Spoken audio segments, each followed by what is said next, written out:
Aujourd'hui, j'aimerais te parler de comment qu'on se set des objectifs. Parce que si t'es comme moi, ça t'est déjà sûrement arrivé que tu t'étais donné un objectif puis qu'après quelques temps, tu as juste décidé d'abandonner. Pourquoi? Peut-être parce qu'il n'était pas assez clair. Peut-être que c'était pas assez précis. Peut-être que ça ne tentait pas non plus. Peut-être que c'était juste un objectif que tu t'étais lancé dans les airs, mais qu'au fond, tu t'es juste rendu compte que ça t'intéressait même plus au milieu du chemin. Il y a plein de raisons pourquoi se setuper un objectif, c'est hyper important si tu veux le tenir sur le long terme. Aujourd'hui, je vais t'expliquer de long en large c'est quoi que tu dois savoir, c'est quoi que tu dois faire et comment l'appliquer surtout si tu veux l'atteindre, ces objectifs-là. On va tout d'abord commencer par la première étape qui est d'établir notre objectif. Si on veut établir un objectif clair, précis et concret, on doit le mettre sur papier. Écris-le en quelque part. Je veux que tu saches où est-ce que tu t'en vas puis quelle étape tu vas y arriver pour y franchir.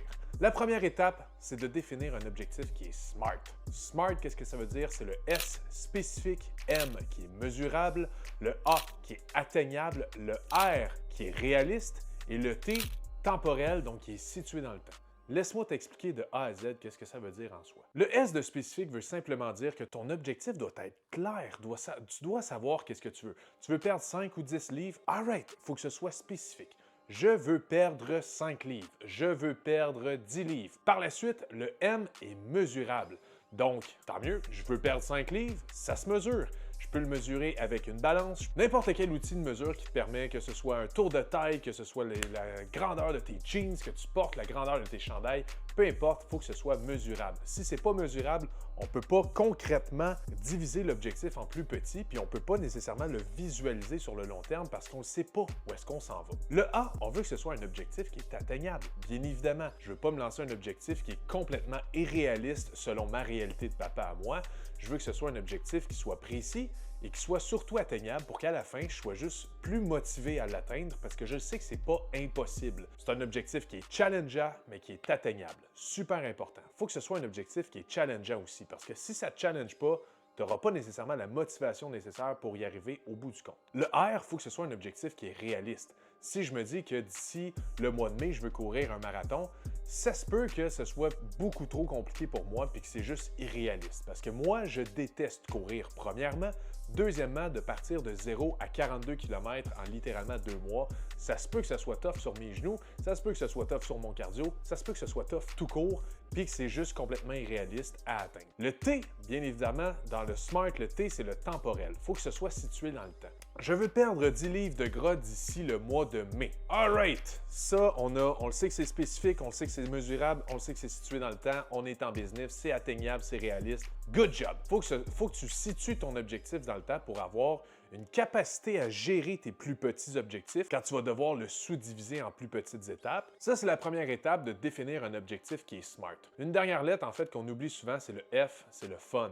Il faut que ce soit un objectif qui est le fun et qui tente vraiment. Il faut que ce soit vraiment relié avec ton why. Il faut que tu le saches le pourquoi tu vas atteindre cet objectif-là, puis surtout pourquoi c'est important pour toi de l'atteindre. Tu veux perdre 5, 10, 15, 20 livres? Alright, pourquoi c'est important pour toi? L'exercice souvent que je demande de faire avec mes clients, c'est ton pourquoi, en fait, divise-le en plusieurs pourquoi. Alright, je veux perdre 5 livres, pourquoi? Ben, parce que ça me ferait du bien dans ma peau. Pourquoi ça te ferait du bien dans ta peau? Ben, j'aurais un sentiment de mieux-être, j'aurais plus confiance en moi. Pourquoi tu aurais plus confiance en toi? Ben, parce que je mettrais peut-être du linge un peu plus serré, plus tête, je serais plus confiant à me sortir en chest, je serais peut-être. Définis ton objectif en why. Sois capable, en fait, de trouver le pourquoi tu veux vraiment atteindre cet objectif-là. Parce que trop souvent, j'entends des gens définir leur objectif, puis en soi, ça leur tente même pas.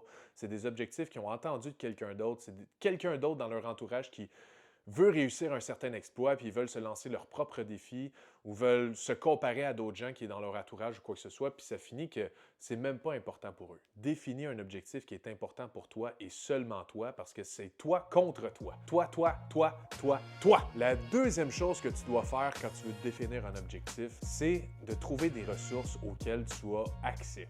On a accès à une panoplie, à une infinité de ressources autour de nous qu'on ne prend même pas en considération quand vient le temps d'atteindre notre but. Tu as envie de perdre du poids, quelles sont les ressources près de toi? Ben, tu as les réseaux sociaux qui peuvent permettre en fait de peut-être acquérir certaines connaissances.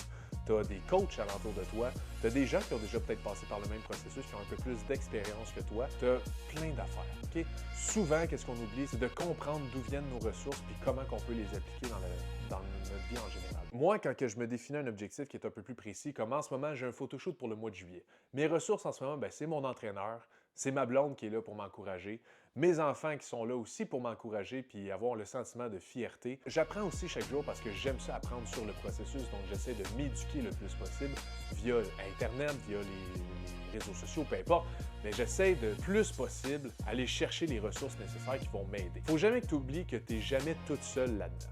Tu as plein de ressources alentour de toi qui sont là pour t'aider puis t'appuyer puis surtout te propulser vers le haut. Fait que n'oublie jamais que quand tu as un objectif, tu as plein de ressources alentour de toi. Bénéficie pleinement de ces ressources-là, de ces individus-là pour te permettre de juste atteindre ton objectif plus rapidement, mais surtout plus intelligent. La troisième étape, et surtout, selon moi, la plus importante, c'est de sous-diviser ton gros objectif en plusieurs petits objectifs. Comme je t'ai dit tantôt, ton objectif doit être situé dans le temps. Si tu as 3 mois, 6 mois, 1 an, 10 ans pour atteindre ton objectif, tente de le raccourcir cet objectif-là en plus petits objectifs. Quelles sont les étapes que tu dois faire et que tu dois prendre pour arriver à cet objectif final-là?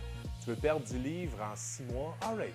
Quelles sont les petites étapes que tu peux faire? Bien, au niveau de mon activité physique, je pourrais peut-être aller prendre des marches à chaque jour. Je pourrais commencer à m'entraîner 2 à 3 fois par semaine. Je pourrais peut-être diminuer mon nombre de repas libres durant ma semaine, éliminer les restos le plus possible, diminuer ma consommation d'alcool. Bref, j'ai plein d'affaires que je peux faire. Alright! Cette semaine, c'est quoi mes objectifs qui vont me rapprocher de mon objectif final? Je sais que cette semaine, par exemple, je pourrais peut-être me permettre, au lieu d'une bouteille de vin, mais je pourrais me permettre une coupe de vin. Alright! Mon objectif cette semaine, c'est de m'entraîner 3 fois. Ça serait de limiter mes repas libres à peut-être 1 à 2 au lieu de 5. Fait qu'essaie à chaque semaine d'avoir des petits objectifs que tu le sais qui vont te permettre de te rapprocher de ton objectif final. Si à chaque semaine, tu sais toujours où est-ce que tu t'en vas, tu as ton plan de match pour toi, tu sais exactement ce que tu dois faire pour y aller. Puis encore une fois, ça peut paraître très banal, mais c'est loin de l'être. Parce qu'effectivement, quand on a un objectif qui est un peu plus loin, qui est situé un peu plus loin dans le temps, souvent on a tendance à l'oublier puis à faire des actions qu'on se dit « Ah, c'est pas grave, j'ai du temps en masse pour le rattraper. » C'est vrai que tu as du temps en masse pour le rattraper. Mais si tu prends les efforts et si tu fais les actions à chaque semaine ou à chaque jour pour t'améliorer, te permettre de te rapprocher le plus rapidement possible de ton objectif, c'est là que la facilité embarque, puis c'est là que ça devient plaisant parce que tu te rapproches plus rapidement de ton objectif, puis en plus de ça, tu le sais que tu vas l'atteindre. C'est ce que je voulais dire aujourd'hui. C'est mon premier vidéo du mois de mars, puis j'essaie de m'améliorer à chaque semaine. Je veux vraiment que cette semaine, tu établisses ton propre objectif, qui soit clair, qui est défini par SMART, que tu trouves ton why, et surtout que tu définisses c'est quoi tes ressources que tu as autour de toi que tu vas pouvoir utiliser au cours de ton processus. N'oublie pas de t'abonner, de liker, de partager la vidéo à plus de monde possible. Je vais aider le plus de papas possible à rejoindre la communauté, mais surtout à apprendre à comment être en santé et surtout pourquoi c'est important d'être en santé en tant que papa. On se revoit la semaine prochaine. Ciao!